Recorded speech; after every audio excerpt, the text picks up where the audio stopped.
Best varicose veins చికిత్సనే పొందండి. నొప్పి లేని చికిత్స కోసం సంప్రదించండి ఎబిస్ హాస్పిటల్. నమస్తే రమగారు. నమస్తే జయ. రమగారు, మనకి మార్గశిర మాసంలోనే గీతా జయంతి కూడా వస్తుంది.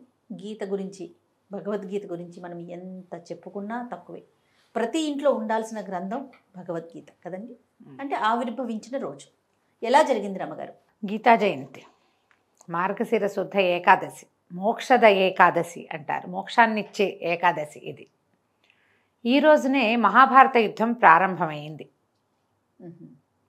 ప్రారంభమైన రోజునే ఇరుపక్షాలు మోహరించినాక అటువాళ్ళు అటు ఇటువాళ్ళు ఇటు మొత్తం యుద్ధానికి రెడీగా ఉండి శంఖాలు అవి ఊదుకుని రెడీ అనుకునేసరికి అర్జునుడికి ఏమనిపించింది, వీళ్ళంతా అటు చూస్తూ ఉంటే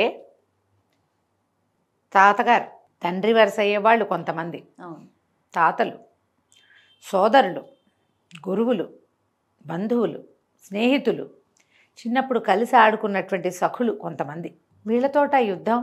యుద్ధం అంటే నువ్వు నేను కాసేపు కొట్టుకుని ఎవరింటికి వాళ్ళు వెళ్ళిపోవటం కాదు కదా, చివరిదాకా పోరాడేది యుద్ధం. పోట్లాట గొడవ కాదు, వాదన కాదు. యుద్ధము అంటే చంపు చావు, ఇవి రెండే. అంతే. అర్జునుడికి తన శక్తి తెలుసు, తన బలం తెలుసు.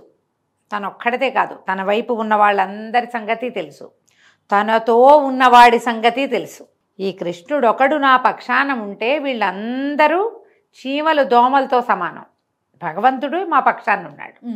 వీళ్ళందరినీ చీమల్ని దోమల్ని నలిపినట్టు నలిపేస్తే నేను నలిపేది ఎవరిని? మా అన్నయ్యల్ని, మా తమ్ముళ్ళని, మా తండ్రులు, మా తాతలు, మా గురువులు, తమంది స్నేహితులు, వీళ్ళందరినీ చంపి మేము తీసుకునేది ఏమిటి?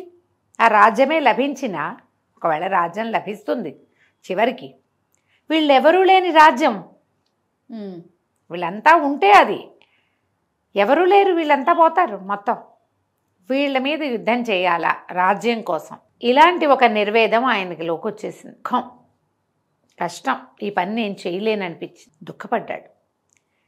ఇది జరిగింది. కానీ ఒక రకంగా అనిపిస్తుంది భగవంతుడే అతనికి ఈ మోహాన్ని కలిగించాడు.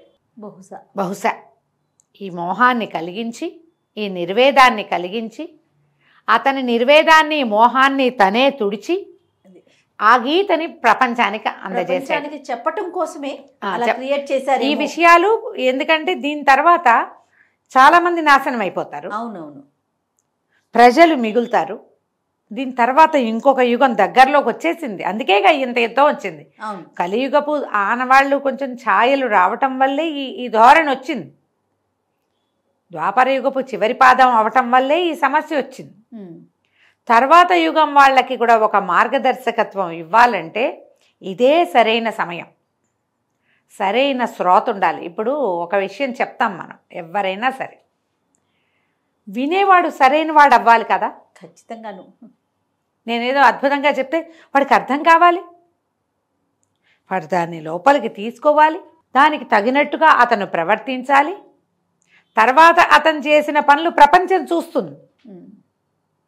వాడు గుడ్ ఎగ్జాంపుల్ అవ్వాలి. ఆ విన్నవాళ్ళు గుడ్ ఎగ్జాంపుల్స్ అవ్వాలి.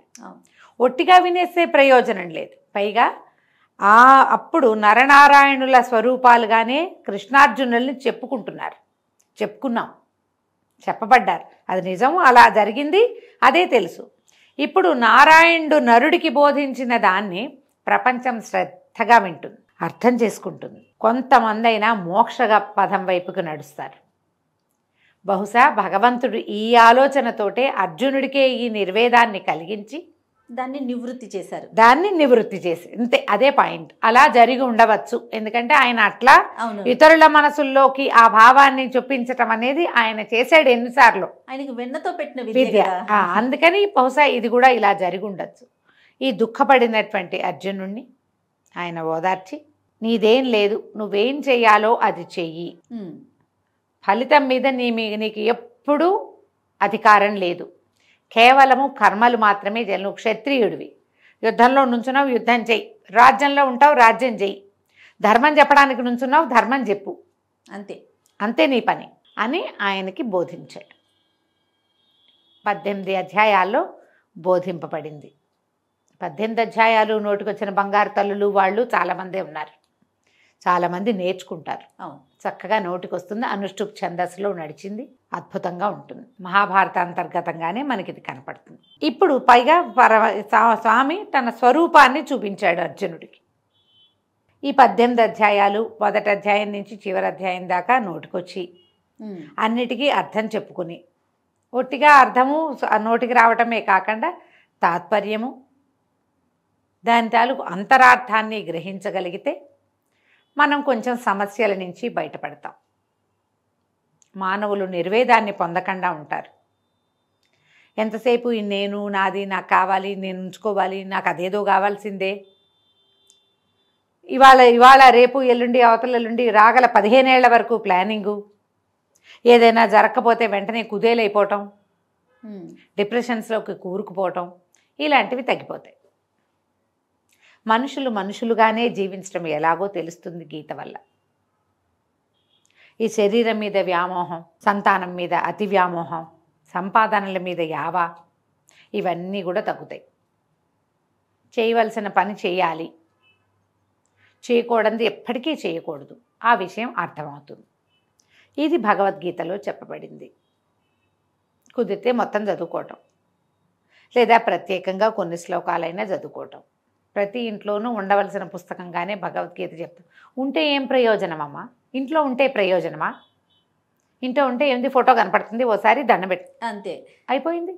ఈ రోజున కోస పూజ చేయాలంటే ఆ పుస్తకాన్ని పట్టుకొని దేవతా మందిరం ఎక్కడుందో అక్కడ పెట్టి పసుపు బొట్టు పెట్టి కసిన పువ్వులేసి హారతిచ్చి అయిపోయిందా?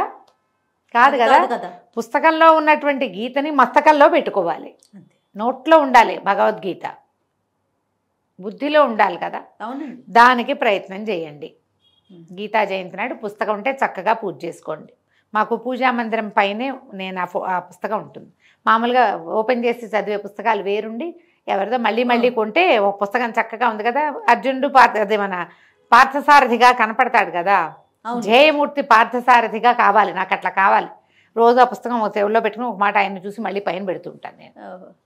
మందిరం మీదే ఉంది బుక్. ఈ మన ఇస్కాన్ వాళ్ళు వేసిన పుస్తకాలు బాగుంటాయి, గట్టిగా ఉంది. ఆ బుక్ పెట్టుకున్నా పూజ చేసుకోండి. ఈ రోజున ఒకసారి తెరిచి చదవండి. మా స్నేహితులు ఒకరు ఫారిన్ కంట్రీలో ఎక్కడ ఉన్నారు, డాక్టర్ గారు, పెద్దవారు, బాగా స్నేహితులు అని చెప్తున్నా కానీ 70 ఏళ్ళు ఉంటాయి. అయితే ఆయన చాలా టఫ్ టైంలో చాలా విసుగ్గా ఉంది, ఇప్పుడు ఏం చేయాలో తోచట్లేదు. అలాంటప్పుట ఓపెన్ చేసి ఏ పేజీ ఓపెన్ అయితే ఆ పేజీ నుంచి పేజీ అంతా చదువుకుంటారు. ఆయన చెప్పారు, ఎప్పుడు ఏదో ఒక సొల్యూషన్ నాకు లభిస్తుందమ్మా. సొల్యూషన్ అంటే అదేమిటో చేసేయమని కాదు, ఏమీ చెయ్యొద్దని కూడా వస్తుంది ఒక్కోసారి. నోరు మూసు కూర్చో, మాట్లాడకుండా నీ పని మాత్రం నువ్వు చేయి, ఆలోచించద్దు, అలా వచ్చింది. అప్పుడు నేను నా పని చేశా, మంచి జరిగింది. ఏ జరగాలో అది జరిగింది, అంతే. ఏ జరిగినా ఇంకంతే, భగవదేచ్ఛ. అది అద్భుతమైన విషయం రమ్మగారు కదా, భగవదేచ్ఛ అంతే. నేను అలా రిలే అయ్యి అలా నమ్మి అలాగే చేస్తాను. నేను తరచుగా ప్రతిరోజు నేను ఆ పుస్తకం తీయటం, ఆయనకి 18 అధ్యాయాలు నోటుకొచ్చుట, ప్రతి అధ్యాయము విడివిడిగా కూడా ఈ అధ్యాయం చెప్పండి అంటే చెప్పగలరు, అంత నోటుకొచ్చు.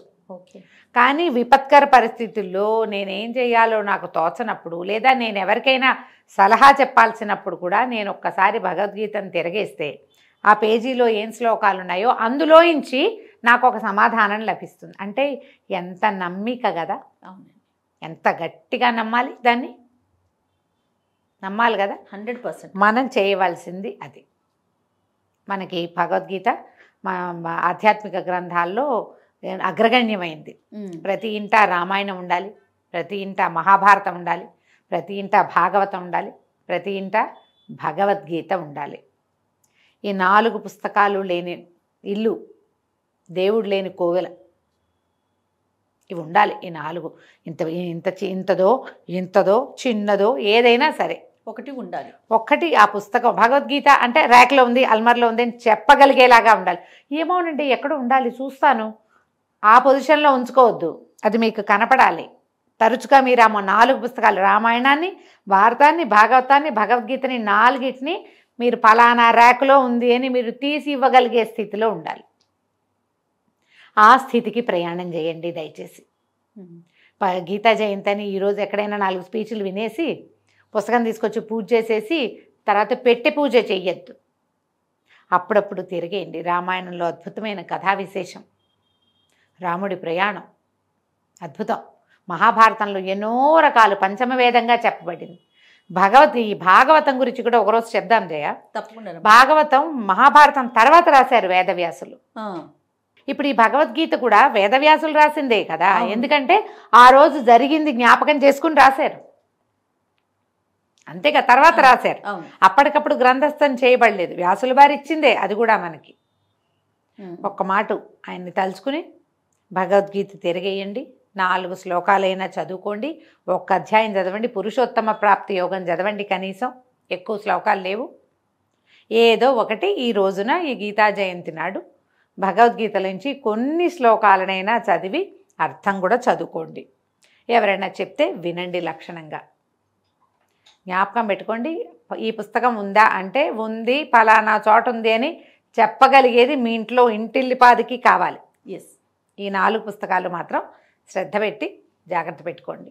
కాబట్టి ఈ గీతా జయంతి రోజున ఒక మాట కృష్ణుడిని, అర్జునుడిని, ధర్మరాజుని వాళ్ళందరినీ తలుచుకుని సింపుల్ పూజ అంతే, పుస్తకానికి హారతి ఇచ్చి నమస్కారం చేసుకుని చదవండి. ఓకే. తర్వాత తెలుగుకి మీరు చాలా ప్రాధాన్యం ఇస్తారు కదా రమ్మగారు, అలానే టీచర్ వృత్తిలో కూడా పనిచేశారు. స్కూళ్ళల్లో ఉంటే ఎలా ఉంటుంది, లేకపోతే టీచింగ్లో దీన్ని ఇంప్లిమెంట్ చేస్తే ఎలా ఉంటుంది, అసలు ఆ అవకాశాలు మనకున్నాయా? మీకు అలాంటి అభిప్రాయం ఎప్పుడైనా వచ్చిందా? అంటే మామూలు అన్ని స్కూళ్ళల్లో కూడా ఒక మోరల్ సైన్స్ క్లాసు ఇది వరకు ఉండేది జయ. ఇప్పుడున్న స్కూళ్ళల్లో మోరల్ సైన్స్ ఉందా లేదా నాకు తెలియదు. ఓకే, నాకు అనుమానమే. ఈ మోరల్ సైన్స్ క్లాసుల్లో పిల్లలకి రెసిటేషన్ అని కొన్ని నేర్పించేవాళ్ళు, కొన్ని కథలు చెప్పేవాళ్ళు, కొన్ని ఏమైనా నేర్పించేవాళ్ళు. ఆ నేర్పించేది లక్షణం ఏదైనా ఉంటే దాంట్లో భగవద్గీత ఖచ్చితంగా ఉండాలి. భగవద్గీత మత గ్రంథంగా దయచేసి భావించద్దు. ఎవరికైనా పర్సనాలిటీ డెవలప్మెంట్ అనేది కావాల్సిందే. మానవులకి వికాసం మనిషి అన్న వాడికి కావాలి కదా, కావాలి. వీళ్ళే మనుషులు, వాళ్ళు మనుషులు కాదు లేదు కదా. అవును, అందరికీ 2 కాళ్ళు చేతులు ఉన్న జంతువులన్నీ మనుషులే. మనిషై పుట్టిన ప్రతి వాడికి భగవద్గీత ఉపయోగపడుతుంది, ప్రతి వాడికి భగవద్గీత అవసరమే. ఇందులో దైవాన్ని బోధించినది పార్ట్ తక్కువ ఉన్నది. దైవాన్ని నేనే భగవంతుడిని కృష్ణుడు చెప్పాడు, ప్రత్యేకంగా చెప్పిన పార్ట్లు ఉన్నాయి, మనుషులకి ఉపయోగపడే విషయాలు చాలా ఉన్నాయి. దీన్ని మీరు మత గ్రంథంగా భావిస్తే ఎట్లా కదా, అలా భావించద్దు. అక్షరాల మత గ్రంథమే, కానీ మత గ్రంథంగా భావించిన అవసరం కూడా లేదు. భగవంతుడు నేనే భగవంతుడని చెప్పాడు కదా, చెప్పిన మాట నిజమే అయినా కూడా ఇంకా నీకు మనిషి అన్నవాడికి ఉపయోగపడేవి ఉన్నాయి. నువ్వు ముందు మనిషివి కదా, తర్వాత కదా నీకు మతమో ఇంకొకటో. కరెక్ట్ అండి.